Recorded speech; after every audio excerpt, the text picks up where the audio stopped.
Hey everyone, welcome back to another episode of Finale AI, where we tackle the wildest, weirdest, and, let's be real, scariest things happening in the world of artificial intelligence. And today's topic? Deepfakes. Specifically, deepfake political speeches. Yep, just 1 month away from the US presidential election, so buckle up, folks. It's about to get real.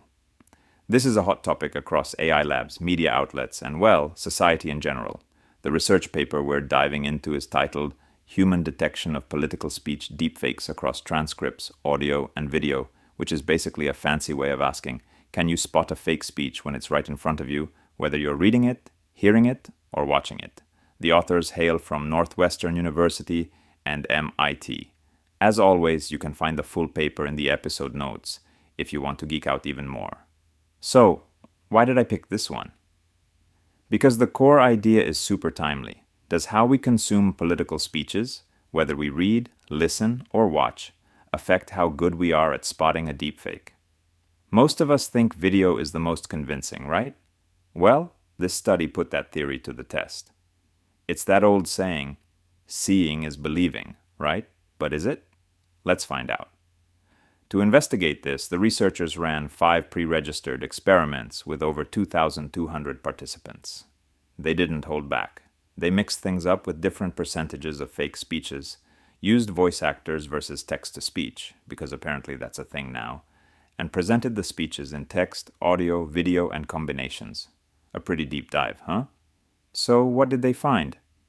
Did people fall for deepfakes more easily in video format? Turns out the results weren't as black and white as you'd think. Video and audio did help people get it right more often, both spotting real and fake speeches, but the difference wasn't huge. The real surprise?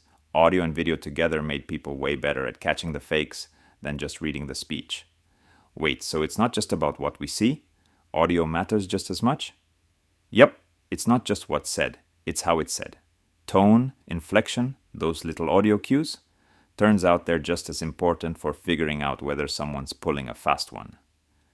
Mind blown, right? But what about the difference between fancy AI-generated voices and actual voice actors? Oh, here's the kicker.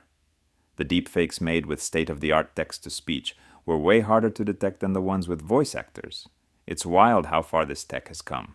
So even seasoned listeners got tricked by text-to-speech. Big time. People were guessing more often than getting it right when it came to those AI-generated voices. And here's a fun fact. The more fake speeches people were shown, the more likely they were to flag real speeches as fake. Whoops. Why do we do that? Why are we more suspicious when there's more fakery happening?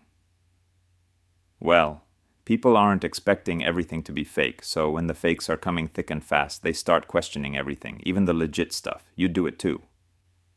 Alright, let's talk visuals. Were there any specific things people picked up on in the videos? They didn't zoom in on exact visual details in this study, but the fact that audio and video together helped spot fakes shows that even if we don't consciously notice inconsistencies, our brains are like, something's off here. And get this, they also ran an experiment where participants weren't told to look for fakes. They just showed them the content and said, have at it. Turns out, even without being on alert, people still sensed something was fishy more often with audio and video than with just text. So even when we're not looking for trouble, we still smell it. Exactly.